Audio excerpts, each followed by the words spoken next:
I know you can't tell the magnitude of it right now, and I think it stopped a little, but it downpoured on my walk home. You can't tell, maybe a little there, but I am sopping wet. And I had an umbrella, but it rained so much, it didn't matter. It didn't matter. The rain was just coming through. The roads are flooded. Summer's fever, I think, has broken. Thank God. Oh, and one more thing before I take off my, well, what's left of my makeup. I didn't mention this, so when I was handwriting the other night, after I turned off, it's thundering too.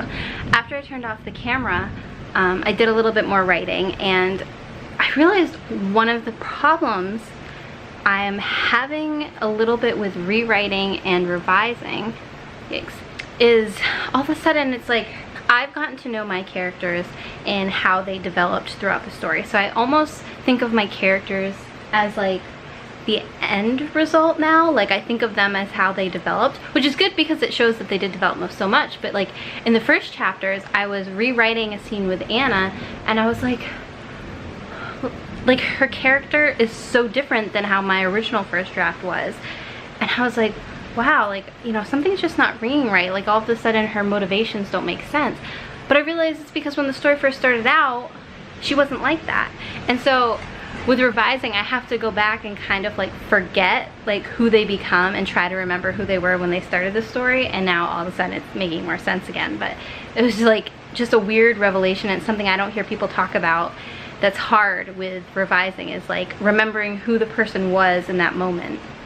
I imagine it's kind of like how actors feel when they're shooting a movie, because movies often aren't shot in chronological order, they jump around. And I'm sure they have to like think about who their character was like in that moment, like especially if important scenes haven't happened yet and like developments haven't happened. It's like, oh yeah, I don't like this person right now, or oh yeah, me and this person are in love and I don't know that they're gonna betray me, and like have to put themselves in that mind space. And that's what I'm having to do with my characters, is like put myself back there.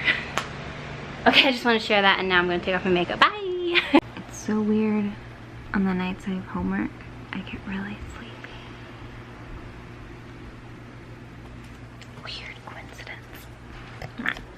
I'm back in my spot of Zach's desk. And, battery light, I thought I just switched you. Did I just put in the old battery? Probably. Hold on. Okay, now I have a full battery. So, I don't remember what I was saying. So I have an assignment due tonight. And so naturally, I cut my nails, oiled my hair, dried out my umbrellas. You know how it goes, the procrastination game. And now Zach's finally gone to bed, and so I stole his seat at his desk, because last time I worked here I did really well on my paper, and so I'm kind of superstitious, and it's like, well, I can't work at the table again. I didn't do so well over there, so now I gotta work at the desk. It is week, I don't even know what week, but this is the last like exercise for the class, and then we have one final analysis due and one our creative project, and then like an explanation, a couple pages. But the final analysis is basically an expansion on the exercise that we're doing. So this is like the last assignment, and I always get such a bad case of senioritis when it comes to classes, and the last one is the hardest one to pump out. It's like the opposite of what you'd think. You'd think you'd be like, oh, it's the last one, I can do this, I can power through. But no, I like fight tooth and nail for the last one. I don't know why. Some of you have expressed interest. I hope you can hear me with the fan. Is that better? Some of you, if I hold it too close like this, then I look bald. So I have to like show you I actually have hair, it's just back. Some of you have expressed interest in what I'm working on in class, or just like what my class is about. So I thought I'd at least tell you guys what I'm going to be working on right now in this clip. So we are on our last little exercise homework, and we had to pick a short story that we want to, or not necessarily a short story, we had to pick like a text that we want to close read and analyze, and then use strategies from that text into our own creative work, and then write an analysis paper talking about like what we took from there, what we used, and why we made those choices basically. So I picked her teacher's suggestion. It got really wet on the train, so I'm trying not to rip the pages. It's called, I really hope you can hear me. Maybe I should shut off the fan really quick. I don't want to do all this talking and then like find out you can't hear me. It's called The Eternal Youth of Everyone Else by Adrian Kelt. And it is a short story about a girl who is immortal and her family. She's been in the family, they don't really know how long, but like the family raises her, and like it's really interesting. It's like a modern story, so it's like how the family has to keep her a secret and how she's like passed along from person to person. And so this exercise, we have to close read this text but focus in particular on the invisible claim at the text center. In other words, what you think the text is essentially about, aka its theme. Pay attention to what symbols the author creates and how they are handled, and how motifs and situations repeat and echo, what changes throughout the story, why, and how. So that is what I'll be working on. And I have my highlighter next to me, my pencil next to me, and right now I am just going through and highlighting quotes that I want to use to support my claim, because I've already read the story but I didn't take notes as I was reading it, so I'm kind of just going back, and then from there I will outline my essay very briefly. I just basically do like a little, like, paragraph 1, this is what I'm talking about. Paragraph 2, this is what I'm talking about. Paragraph 3, this is what I'm talking about. So that way I at least know my essays have structure. It's just like a little trick to make sure your papers are not rambles, because as you probably can tell from this video, I ramble a lot, and I used to get criticism all the time on my essays that they just were like a stream of conscious thought instead of like a structured piece of work. So I have to work with effort to make sure that doesn't happen. What do I think this paper is about? Normally I'm so good with picking out theme, but I'm kind of struggling with this one. I feel like its theme is very similar to the last short story I analyzed, and I don't want to say the exact same thing. So I'm gonna kind of have to come up with a new approach. Yeah, got to do it. All right, I'm clearly using you guys as a stalling technique. It is late and I can't go to bed until I finish this, so the sooner I finish it, the sooner it's done. Also, Spicy Books Lady on my last author's journal commented or asked why I have a fan going and wear a blanket at the same time. And I feel very called out because I do this all the time, and I know how inefficient and like counterintuitive it seems, but I love, like, so I mentioned in my reply to her too, like, I love cozy blankets and like being cozy in them, and obviously in the summertime that's really difficult, but I also love cold refreshing air on my face, so I kind of get the best of both worlds when I have like a fan blowing cold air on my face, but I can wrap myself in a cozy blanket. Yeah. I know it's like weird because it's like, why don't you just like not put a fan in and then you don't have to put a blanket on, but I put the fan in so I can put a blanket on. Okay, officially stalling. I don't want to do this. I told Zach that I like didn't want to do this tonight, like, you know, procrastinating, and he's like, oh, well, just, you know, don't be a writer, and it made me laugh. And like, he's like, yeah, just, you know, give up, just don't do it. I'm like, oh, okay. He cracks me up. All right, guys, we've stalled long enough. It's time to do it. The sad thing is, once I get going, I actually usually have fun, so it's just a matter of doing it, you know, getting going. Okay. All I do is adore you all of the time. I like to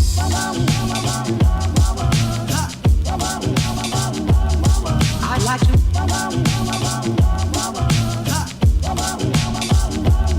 I like to love you every day. I like to love you, I like to love you. Just finished. It is so late. I haven't pulled an all-nighter like this since probably came to NANOWRIMO last year when I just was determined to finish my story. I am exhausted. I am going to hate myself tomorrow. But I'm done. Sent it in. Hopefully it's sent. I'll double check in the morning. But I was like rereading it, trying to like read it out loud and everything, and I just literally was like going cross-eyed and like couldn't absorb what I was reading. So I'm like, it's gonna have to be good enough. I apologize in advance to my professor because there might be some typos. I don't know, guys, I'm so tired. I did this to myself though, so have no pity for me. Just tell me I should know better. Good morning. Oh, my shadow behind me looks so creepy. It is Sunday. I haven't picked up the camera much this week because I've been in denial that my draft is due on Tuesday. And I've also been playing a lot of Nancy Drew, not gonna lie. So today's the day I have to finish my rough draft of my rough draft because tomorrow in class, my peer group, we're gonna be going over each other's, what we have so far before we turn in our rough draft to our teacher. So, I mean, technically you don't have to turn anything in, but you'd be pretty stupid not to, because then you're not gonna have any kind of feedback. So today is writing day. And I'm scared. I haven't written creatively on a deadline in a long time, or ever maybe. I think the last time I did was when I took my last creative writing class, which is when I studied abroad in England. It was so fun. That I took a short story class, and so we had turned into a short story, and mine was crap. Like, it was really bad. He was nice though. So yes, today have some coffee, eat breakfast, allow a little goof around time, and then let's get to business. We have to defeat the Hans of writing. I know, that didn't make sense. I'm sorry, it's too early for puns. Look, I made a little heart. Aww.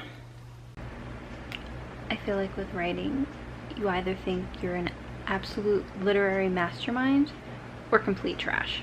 There's no in between. So I just finished writing up the majority of my opening.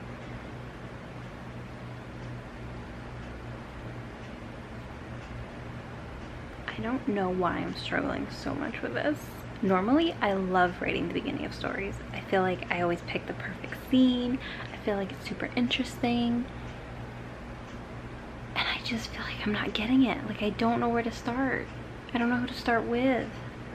My story has so many characters. I'm in trouble.